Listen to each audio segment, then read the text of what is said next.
Hello students, my name is Sunil Kumar from Shri Guru Tegh Bahadur Senior Secondary School, NH9, Ring Road, Sirsa, Haryana.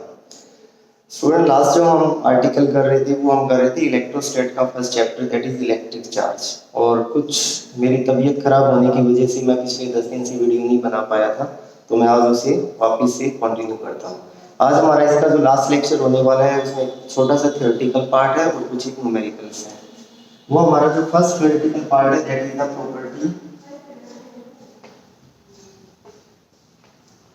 property of electric charge। Properties of electric charge.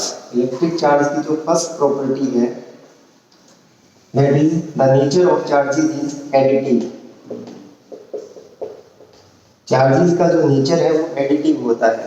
Additive का मतलब होता है जैसे एक body है, इसके पास यहाँ +10 है, यहाँ -5 है और यहाँ -4 है, तो इस बॉडी के पास टोटल चार्ज कितना होगा that is +10 -5 and -4 that is +1।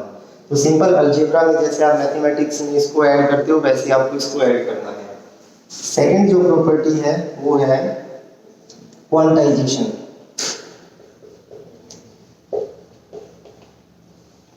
Quantization charges is always quantized. Quantized का मतलब है जैसे हमारे पास फॉर्मूला है किसी भी बॉडी के पास चार्ज कितना है दैट इज प्लस माइनस में n into में e, where n is an integer 1 2 3 4 5।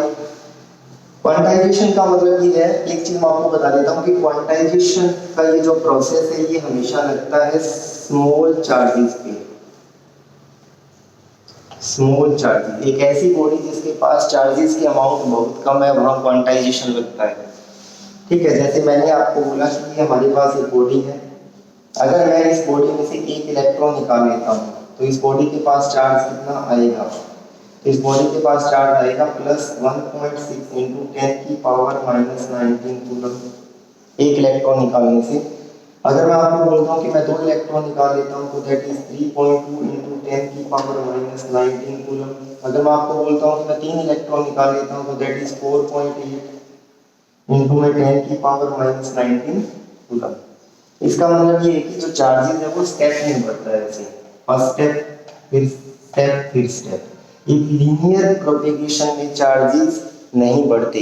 अगर मैं आपको बोलूं कि मुझे एक ऐसी बॉडी चाहिए जिसके पास चार्ज कितना हो 2.0 इंटू 10⁻⁻19 कूलम, तो मुझे वो बॉडी नहीं मिलेगी। अगर मुझे कोई ऐसी बॉडी चाहिए जिसके पास चार्ज कितना हो 3.5 इंटू 10⁻⁻19 कूलम, तो मुझे वो बॉडी नहीं मिलेगी। ठीक है, तो charges always increase in step that is the quantization. Okay, ये ऐसे स्टेप में बढ़ता है, नॉट लीनियर। हाँ, लीनियर कहाँ लेते हैं, जहाँ पे बॉडीज बहुत बड़ी होती हैं, जहाँ पे चार्जेस बहुत ज़्यादा होते हैं, कूलम्स में होते हैं, माइक्रो कूलम फॉर्म में होते हैं, तो वहाँ हम क्वांटाइजेशन फॉलो करते हैं। जहाँ पे कूलम्स होते हैं वहाँ हम ये मानते हैं कि हमारे पास इस बॉडी में हमें सारे चार्ज मिलेंगे, 1.6 भी मिलेगा, 2 भी मिलेगा, 3.5 भी मिलेगा। उस प्रोसेस को हम बोलते हैं कंटिन्यूअस डिस्ट्रीब्यूशन ऑफ चार्जेस। ठीक है, तो ये हमारा क्वांटाइजेशन प्रोसेस है और यहीं से हम निकालते हैं कि how many electron need to form 1 coulomb of charge. उसके बाद में जो हमारा थर्ड स्टेप है that is conservation. Conservation of electric charge. Charges is always conserved. जितना चार्जेस इस दुनिया में अभी है उतना ही रहेगा। Charges can neither be created nor destroyed but it can be changed from one body to another। जैसे इसका एक एग्जांपल मैं आपको बताता हूँ। ये हमारे पास एक ग्लास रोड है, ये हमारे पास एक सिल्क क्लॉथ है, इसके पास +10 थे और -10 थे, इसके पास +20 थे, -20 थे बिफोर अर्निंग। ठीक है, तो वैसे देखें तो इसका नेट चार्ज कितना है 0, इसका भी नेट चार्ज कितना है 0। अगर मैं टोटल प्लस की बात करता हूँ इस सिस्टम के पास तो प्लस कितने हैं 30 और माइनस के कितने हैं 30। आफ्टर रनिंग क्या होता है, आफ्टर रनिंग में मैंने देखा कि यहाँ से 5 इलेक्ट्रॉन इसमें चले गए। ठीक है, तो प्लस तो 10 है बट माइनस कितने हो गए 5। और ये जो सिल्क है, सिल्क के अंदर प्लस टू 20 है, बट माइनस कितने हो गए 25। इस पे नेट चार्ज +5 और इस पे नेट चार्ज -5। अभी भी अगर आप टोटल करोगे प्लस और माइनस का, तो +10 और +20 30 एंड -15 और 5 कितना बनेगा 30। तो charges is always conserve. Charge can be transferred from one body to another body. तो ये हमारे चार्जेस की बेसिक 3 प्रॉपर्टीज होती हैं।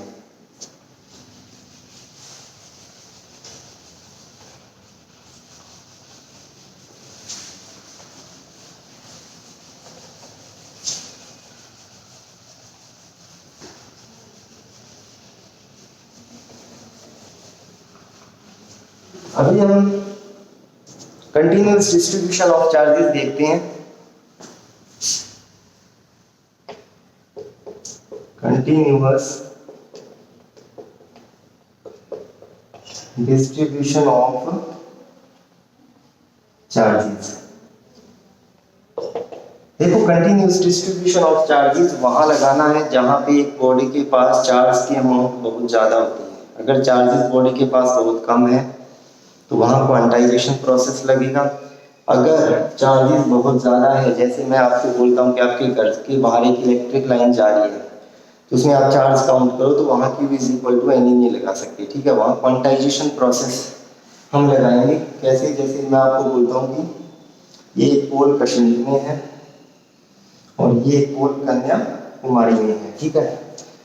और कंप्लीट इंडिया के सर्किट आपस में कनेक्टेड होते हैं। अब यहाँ से ये लाइन ऐसे जा रही है, तो यहाँ charge Q is equal to NE method से निकालना नॉट पॉसिबल। तो हम क्या करते हैं, हम ये देखते हैं कि ये वायर की लेंथ कितनी है। तो हमने बोला इसकी लेंथ है कैपिटल L, ठीक है। मैं क्या करता हूँ, यहाँ एक लेंथ लेता हूँ DL, एक छोटी सी लेंथ लेता हूँ DL, और मैंने DL लेंथ में देखा कि DL लेंथ में कितना चार्ज है DQ, ठीक है। अगर DL लेंथ में DQ चार्ज है तो एक यूनिट लेंथ में कितना होगा, that is DQ by DL। एक यूनिट लेंथ में जो चार्ज होता है दैट इज कॉल्ड लीनियर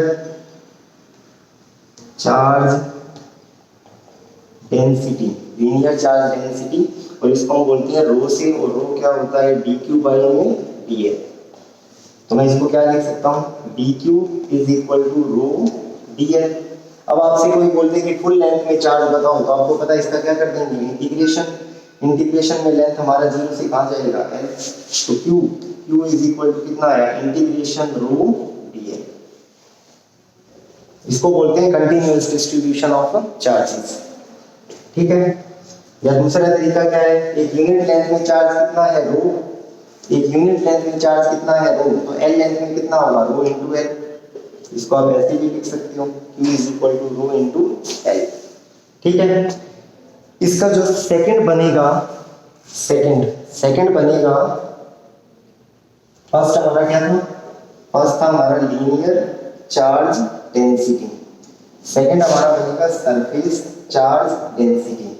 जैसे हमारे पास एक बहुत बड़ी सरफेस है ये, और हमें इसमें टोटल चार्ज फाइंड आउट करना है।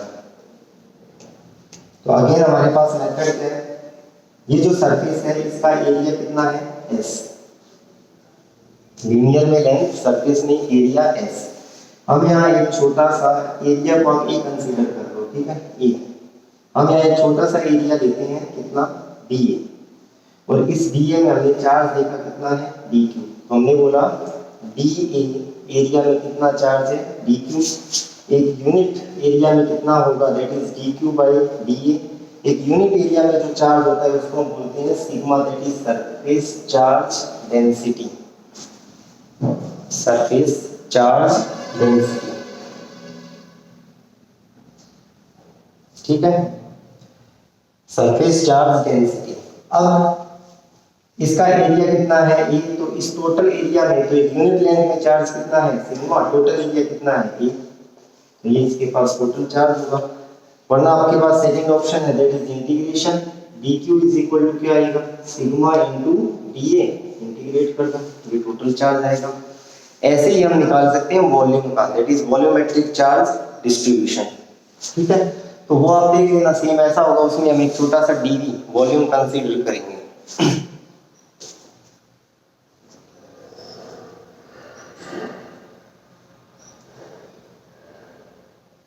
सॉरी, ये जो है इसको हम बोलते हैं लैम्डा, लैम्डा। ठीक है, लीनियर चार्ज डेंसिटी को रिप्रेजेंट करेंगे लैम्डा से, सरफेस चार्ज डेंसिटी को रिप्रेजेंट करेंगे सिग्मा से, and third one is volume charge density, इसको हम रिप्रेजेंट करेंगे रो से। ठीक है, तो यहाँ पे क्या आएगा, यहाँ पे आएगा लैम्डा। तो ये हमारा जो फर्स्ट लेसन था उसका थ्योरेटिकल पार्ट कंप्लीट होता है। अब हम इसके ट्राई करते हैं न्यूमेरिकल्स।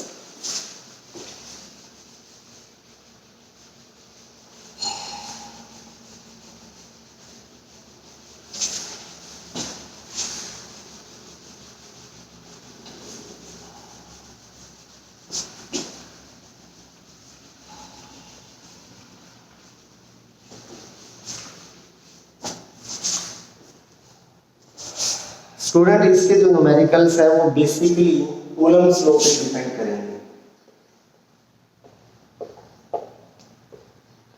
कूलम्ब्स लॉ पे, ठीक है।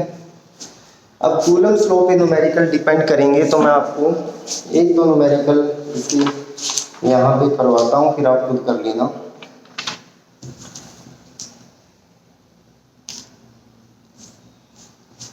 जैसे अगर मैं बेसिक से स्टार्ट करता हूँ, क्वेश्चन नंबर 1 लेता हूँ, तो मैंने आपको बोला कि ये इक्विलैटरल ट्रायंगल है, यहाँ पर एक प्लस क्यू चार्जेस है, यहाँ पे एक प्लस क्यू चार्जेस है, और यहाँ पर एक माइनस क्यू चार्जेस है। ठीक है, find out net force on Q1। ये यहाँ पे कुछ हो सकता है, जैसे ये 2 माइक्रोकूलम का हो, ये 3 माइक्रोकूलम का हो, और ये 4 माइक्रोकूलम का हो, और उनके बीच में डिस्टेंस है 1 1 1। तो मैंने आपको बोला find out the net force. Net force किस पे निकालना है, Q1 पे निकालना है। तो इसको आप कैसे सॉल्व करोगे, तो देखो ये डायग्राम यहाँ बना लो, यहाँ पे प्लस Q1 है, यहाँ पे प्लस Q2 है, और यहाँ पे माइनस Q3 है। हमें नेट फोर्स इस पे लगाना है। देखो ये वाला इस पे भी फोर्स लगाएगा, ये वाला इस पे भी लगाएगा, ये वाला इस पे भी लगाएगा, ये वाला इस पे भी लगाएगा, ये वाला इस पे, और ये वाला इस पे। बट हमें इस पे चेक करना है, तो प्लस प्लस को कहाँ रिपेल करेगा, इधर। तो ये फोर्स ऑन 1/2। 3 वाला इसको क्या करेगा, अट्रैक्ट इधर। फोर्स हमेशा लाइन टू लाइन लगता है, तो इसको हम क्या बोलेंगे, फोर्स ऑन 1/3। ठीक है, F12 कितना है, F12 हमारे पास फॉर्मूला है, that is 1/4 pi epsilon Q1 Q2 by r²। इसकी वैल्यू हमें पता है कितनी होती है, 9 × 10⁹ Q1 कितना था, 2 × 10⁻⁻6 कूलम। ये कितना है, 3 × 10⁻⁻6 कूलम डिवाइड बाय 1 का स्क्वायर। इसका मैग्नीट्यूड हम निकाल लेंगे, डायरेक्शन इधर है। ऐसे हम क्या निकालेंगे, F13 में अगेन 1/4 पाई एप्सिलॉन की जगह 9 × 10⁻⁹। ये वाला इसके ऊपर फोर्स लगा रहा है, तो क्या आएगा, Q1 × Q3। तो Q1 कितना है, 2 × 10⁻⁻6, और Q3 कितना है, Q3 हमारा है 4 × 10⁻⁻6 और डिवाइड बाय 1 का स्क्वायर।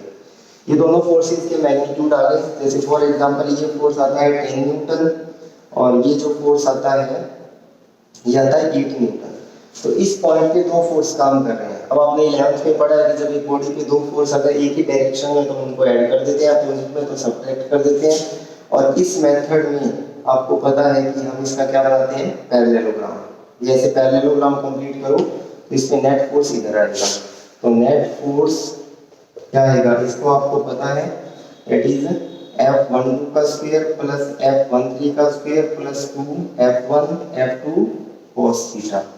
10 का स्क्वायर प्लस में 8 का स्क्वायर प्लस 2 10 × 8 और cos दिस एंगल इज 120। तो हम इसका F नेट निकाल सकते हैं। ठीक है, कैलकुलेशन मैं नहीं करूंगा, कैलकुलेशन आप लोग खुद कीजिए। अब हम इसका करते हैं सेकंड न्यूमेरिकल ट्राई। थोड़ा सा हम हाई स्टैंडर्ड का लेते हैं, जैसे 3 point charges of and are kept at the vertices ABC of an equilateral triangle of side 20 centimetre. ये इक्विलैटरल ट्रायंगल है ABC, इसकी साइड 20 सेंटीमीटर है, ये भी 20 और ये भी 20। What should be the sign and magnitude of the charge to be placed at the midpoint M of the side BC? देखो ये साइड BC है और इसका ये मिड पॉइंट है जिसको इन्होंने बोला है M। ये कहते हैं यहाँ पे हमें चार्ज रखना है, यहाँ पर हमें एक चार्ज रखना है, तो एक तो उसका साइन क्या होना चाहिए और एक उसका क्या होना चाहिए मैग्नीट्यूड,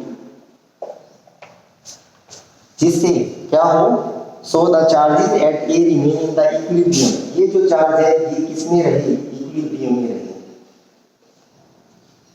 पहले मैं इनकी वैल्यू रख देता हूँ। यहाँ पे जो है ये है +2 माइक्रोकूलम, यहाँ पे ये जो है ये है -3 माइक्रोकूलम और यहाँ पे भी कितना है -3 माइक्रोकूलम। ठीक है, अब बच्चों देखो इन्होंने बोला है, देखो अगर मैं इसमें सिर्फ 3 चार्ज है मेरे पास, मैं ये फोर्थ कंसीडर नहीं करता, तो क्या होगा, ये माइनस इस प्लस के फोर्स लगाएगा इधर, ये वाला माइनस इस प्लस के फोर्स लगाएगा इधर। तो थोड़ा ध्यान से देखो, ये वाला इसके ऊपर फोर्स लगाएगा इधर, ये वाला इसके ऊपर फोर्स लगाएगा इधर। एक चीज आपको ध्यान रखना है, -3 +2 दोनों के बीच में डिस्टेंस इक्वल है, तो ये जो आप बनाओगे लेंथ ये इक्वल रखनी है। ठीक है, अब 2 फोर्स इस पे लग रहे हैं और इन दोनों फोर्स का ये क्या बनेगा, रिजल्टेंट। मतलब कि अगर इस सिस्टम में सिर्फ 3 ही चार्ज है, मुझे यहाँ फोर्थ नहीं रखना, तो ये वाला चार्ज कहाँ आएगा, नीचे। अगर ये चार्ज नीचे आएगा तो ये इक्विलिब्रियम कंडीशन में नहीं है। ठीक है, तो मुझे इस चार्ज को कहाँ रखना है, यहाँ पे रखना है। अगर आपको इस चार्ज को यहीं रखना है तो आपके माइंड में क्या आना चाहिए, आपके माइंड में ये आना चाहिए कि जैसे मैं यहाँ पर ये चार्ज रखूँ, अगर ये पॉजिटिव है तो यहाँ पे भी कैसा रखना पड़ेगा, पॉजिटिव। तो पहला क्वेश्चन तो हमारा सॉल्व हो गया कि इसका जो नेचर है वो कैसा होना चाहिए, पॉजिटिव। अगर नीचे ये रिजल्टेंट +100 लग रहा है तो ये वाला भी इसके ऊपर कितना फोर्स लगाए, 100 इधर ऊपर की तरफ, तो मैग्नीट्यूड हम निकाल देंगे। ठीक है, तो ये तो अब इसको सॉल्व कैसे करेंगे, तो सबसे पहले हमें क्या करना पड़ेगा, एफ नेट निकालना पड़ेगा। एफ नेट कैसे निकलेगा, तो देखो एफ नेट निकलेगा F1 का स्क्वायर प्लस F2 का square plus 2F1 F2 cos theta. F1 यहाँ से निकलेगा, F1 देखो कैसे आएगा, F1 आएगा 9 × 10 की पावर 9 इंटू में 2 × 10 की पावर -6 मल्टीप्लाई, ये माइनस कहाँ लगा तो आगे 3 × 10 की power -6 divide by 20 centimetre, that is 20 by 100 का स्क्वायर। ये क्या आएगा, F1 आएगा, इसको आप बोल दो F1, इसको आप बोल दो F2। F2 कितना आएगा, F2 आएगा अगेन 9 × 10 की पावर 9। ठीक है, इंटू में 2 × 10 की पावर -6, सेम ये वैल्यू आएगी बच्चों। ठीक है, निकालने की नीड नहीं है, सेम ये वैल्यू आएगी। फॉर एग्जांपल अभी मैं बुक से आपको कैलकुलेशन में से बता देता हूँ कि एग्जैक्ट वैल्यू कितनी आएगी। तो देखो ये जो वैल्यू आएगी ये आएगी, ये जो फोर्स आएगा ये आएगा 1.35 न्यूटन और ये भी कितना आएगा 1.35 न्यूटन और डायरेक्शन किधर है, इधर। ठीक है, तो अब हम इसका क्या निकालेंगे, रिजल्टेंट दैट इज 1.35 का स्क्वायर प्लस में 1.35 का स्क्वायर प्लस 2 इंटू में 1.35 इंटू में 1.35 इंटू में cos, ये एंगल कितना बनेगा 60। यहाँ से जब हम इसको सॉल्व करेंगे तो एक नेट फोर्स बनेगा 2.34 न्यूटन इधर। मतलब इस चार्ज में कितना फोर्स लग रहा है, 2.3 न्यूटन एफ नेट इस चार्ज पे लग रहा है। बट हमें इस चार्ज को यहीं रखना है। अगर मुझे इस चार्ज को यहीं रखना है तो मुझे एक यहाँ कैसा चार्ज रखना पड़ेगा, पॉजिटिव। बात समझ रहे हो, यहाँ पे कैसा रखना पड़ेगा, पॉजिटिव। तो मैंने यहाँ ये पॉजिटिव रखा और ये इन दोनों चार्जेस के बीच का क्या है, डिस्टेंस। ठीक, अब मैं चाहता हूँ ये मेरा चार्ज यही रहे, तो ये वाला चार्ज, ये दोनों चार्जेस इसके ऊपर नीचे कितना फोर्स लगा रहे थे 2.34 न्यूटन, तो मैं क्या चाहता हूँ ये वाला इसके ऊपर कितना फोर्स लगा है 2.34 न्यूटन। तो इन दोनों चार्जेस के बीच में फोर्स निकाल लो, दैट इज 1/4 पाई एप्सिलॉन, कौन सा है वहां पे, चार्जेस एट ए इनटू में चार्जेस एट एम बाय में आर स्क्वायर। ये फोर्स हमें कितना चाहिए, ये हमें चाहिए 2.34 न्यूटन, दैट इज 9 इंटू 10 की पावर 9 क्यूब। ये कितना है 2 इंटू 10 की पावर -6, ये तो हमें निकालना है। और ये डिस्टेंस, तो ये आप पाइथागोरस लगा के डिस्टेंस लगा के यहाँ से क्या निकाल लो, इसकी वैल्यू। ठीक है, तो ये हमारा एक इजी सा एक और न्यूमेरिकल था। अभी हम इसमें एक क्वेश्चन और देखते हैं, दैट इज स्टेबल इक्विलिब्रियम और अनस्टेबल इक्विलिब्रियम।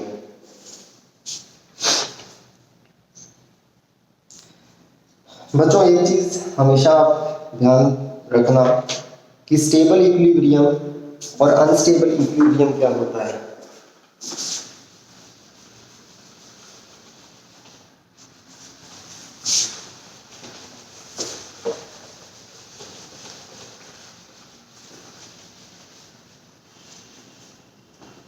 स्टेबल इक्विलिब्रियम, जैसे मैंने आपको आपकी बुक से मैं एक क्वेश्चन उठा लेता हूं,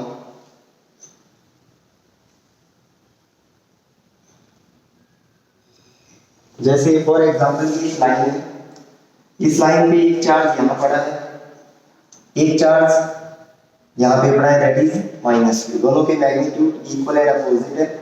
मैंने आपको बोला कि इस सिस्टम पर, इस लाइन पर एक थर्ड चार्ज लेके आना है, जिससे ये पूरी बॉडी क्या हो जाए, पहले मैं इसको पॉजिटिव ले लेता हूँ।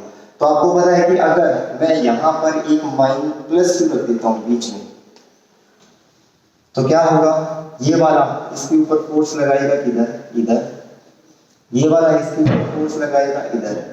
आपको पता है दोनों के डिस्टेंस इक्वल है, दोनों चार्जेस, तीनों चार्जेस के मैग्नीट्यूड इक्वल है, तो ये वाला कैसा रहेगा, इक्विलिब्रियम में रहेगा। बट इस पे बात करो, ये वाला इसके ऊपर फोर्स लगाएगा इधर, ये वाला भी इसके ऊपर फोर्स लगाएगा इधर, तो ये यहाँ पे नहीं रहेगा, ये इक्विलिब्रियम में नहीं रहेगा।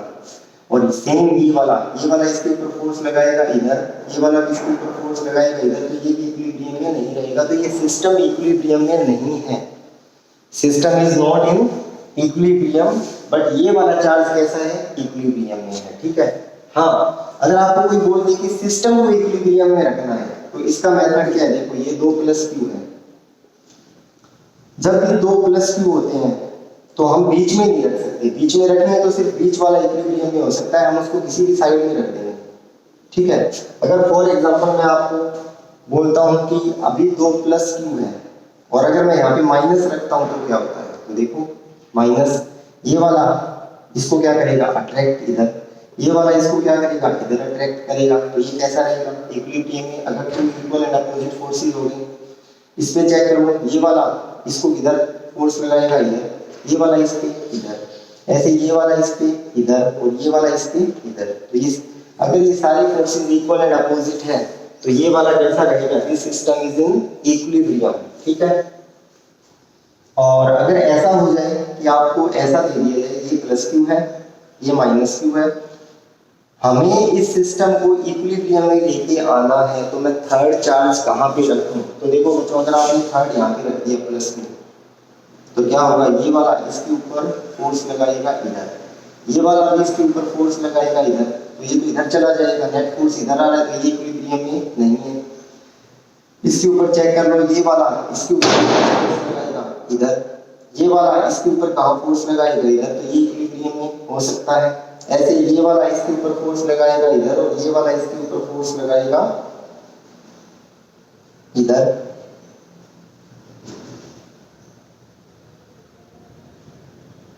हाँ, ये वाला इसके ऊपर लगाएगा इधर, और ये वाला भी इसके ऊपर कहाँ लगाएगा इधर, तो ये भी इक्विलिब्रियम में नहीं है। तो ऐसे केस को हम कैसे करेंगे, तो देखो, अगर आपको इक्वल एंड अपोजिट चार्जेस दे देते हैं, आपको बोलते हैं कि इसमें थर्ड चार्ज रखो जिससे ये सिस्टम क्या बन जाए, इक्विलिब्रियम, तो आप क्या करो, इस लाइन को आगे एक्सपेंड कर लो, और ये तीसरा चार्ज यहाँ रख लो। हमेशा याद रखो, दो पॉजिटिव के बीच में नेगेटिव आएगा और दो नेगेटिव के बीच में पॉजिटिव। अब देखो, ये मैंने प्लस यहाँ रख दिया, इसके ऊपर चेक करो, ये वाला इसके ऊपर कहाँ फोर्स लगाएगा, ये वाला, तो ये वाला इसके ऊपर इधर लगाएगा, ये वाला इसके ऊपर कहाँ लगाएगा, इधर लगाएगा, तो ये इक्विलिब्रियम में हो सकता है। इसके ऊपर चेक करो, ये वाला इसके ऊपर कहाँ फोर्स लगाएगा, इधर, बट ये वाला इसके ऊपर कहाँ लगाएगा, इधर, तो ये इक्विलिब्रियम में हो सकता है। इसके ऊपर चेक कर लो, ये वाला इसके ऊपर कहाँ लगाएगा, इधर, बट ये वाला इसके ऊपर कहाँ लगाएगा, इधर, तो ये इक्विलिब्रियम में हो सकता है। ठीक है, तो स्टेबल और अनस्टेबल इक्विलिब्रियम में क्या होता है, देखो बच्चों, स्टेबल और अनस्टेबल इक्विलिब्रियम में अभी जैसे मैं आपको बोलता हूँ कि एक मार्कर है, ये मार्कर है, ये मार्कर अभी ऐसे है, और इसको अगर आप थोड़ा ऐसे कर दोगे तो ये नीचे चला जाएगा, ये वापस नहीं आएगा, इसको हम बोलेंगे अनस्टेबल इक्विलिब्रियम। बट अगर मैं इस मार्कर को यहाँ से ऐसे होल्ड करके और इसको ऐसे छोड़ देता हूँ तो ये वापस आ जाएगा, इसको हम बोलते हैं स्टेबल इक्विलिब्रियम। ठीक है, तो स्टेबल और अनस्टेबल इक्विलिब्रियम में मैं छोटा सा आपको एग्जांपल देता हूँ।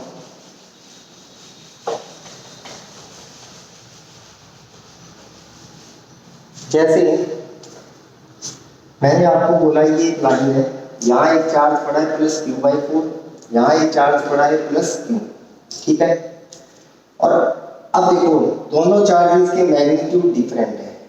मैंने आपको बोला इसके बीच में एक थर्ड चार्ज रखो, तो आपको पता है कौन सा रखना पड़ेगा, माइनस, जिससे ये सिस्टम क्या हो जाएगी, इक्विलिब्रियम में। अगर आपने माइनस एकदम सेंटर पे रखा तो यहाँ बात नहीं बनेगी, क्योंकि दोनों के मैग्नीट्यूड, इसका मैग्नीट्यूड ज्यादा और इसका मैग्नीट्यूड क्या है, कम, तो ये डिस्टेंस कम रखना पड़ेगा और ये डिस्टेंस ज्यादा। ठीक है, तो हमने क्या किया, जैसे इसको ऐसे आप कंसीडर कर लो, ये +Q और ये +Q/4 है, तो यहाँ मैंने वो चार्ज रख दिया कौन सा, -2।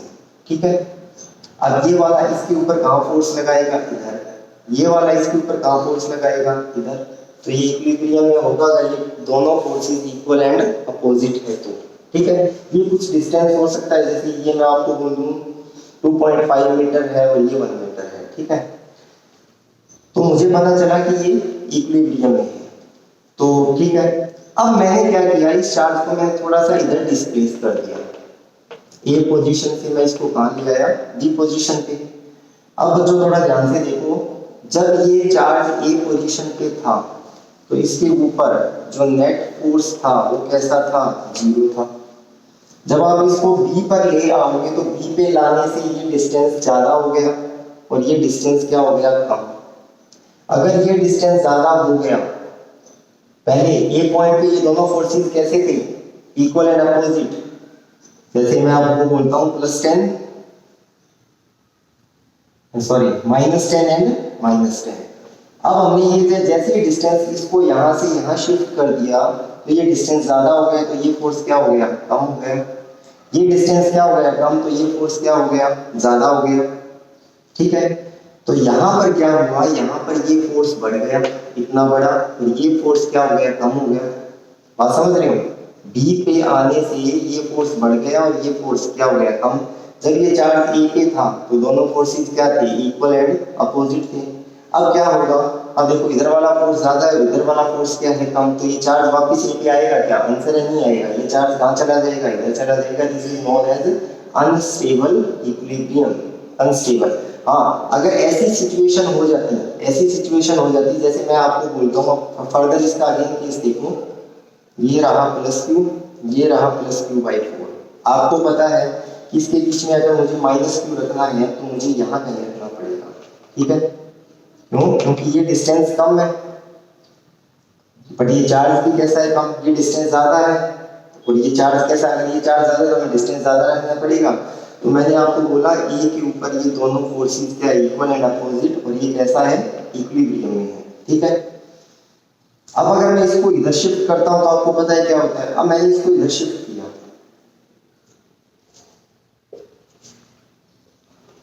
अब मैंने इसको ए से कहां शिफ्ट कर दिया, सी पर। अब जब ये चार्ज यहां आ चुका तो ये जो पहले इतना बड़ा डिस्टेंस था ये डिस्टेंस कम हो गया। अगर ये डिस्टेंस कम हो गया तो ये फोर्स क्या हो जाएगा, ज्यादा। बट ये वाला देखो, ये वाला जब ये यहाँ था तो इस पे कहाँ फोर्स लगा रहा था, इधर। ये वाला इसके ऊपर कहाँ लगा रहा था, इधर। ये दोनों फोर्स इक्वल एंड अपोजिट थे। अब क्या हुआ, ये डिस्टेंस क्या कर दिया आपने, कम कर दिया, तो ये फोर्स क्या हो जाएगा, ज्यादा। तो देखो बच्चों, ये फोर्स हो गया ज्यादा। ठीक है, ये जो डिस्टेंस पहले कम था ये डिस्टेंस ज्यादा हो गया, और ये वाला इसके ऊपर कहाँ फोर्स लगा रहा था, इधर लगा रहा था, तो ये फोर्स क्या हो गया, कम हो गया। तो अगेन ये चार्ज कहाँ आएगा, आंसर है ये इधर आ जाएगा, वापिस अपनी पोजीशन पे तो नहीं आएगा। तो this is again a case of unstable equilibrium. ठीक है, तो there are two types of equilibrium, stable and unstable. Now आप जो आपका इलेक्ट्रोस्टैट का जो फर्स्ट लेसन है दैट इज कूलम्ब्स लॉ, उसके कुछ ये कॉन्सेप्ट थे न्यूमेरिकल के जो मैंने आपको बता दिए हैं। अब आपको ये कंप्लीट एक्सरसाइज सॉल्व करनी है। उसके बाद में भी फर्दर आपको अगर कोई प्रॉब्लम आती है तो ये मेरे दो कॉन्टेक्ट नंबर है 9551747007 and 8930247007। My name is Sunil Nayyar. Call me anytime. Thank you, students.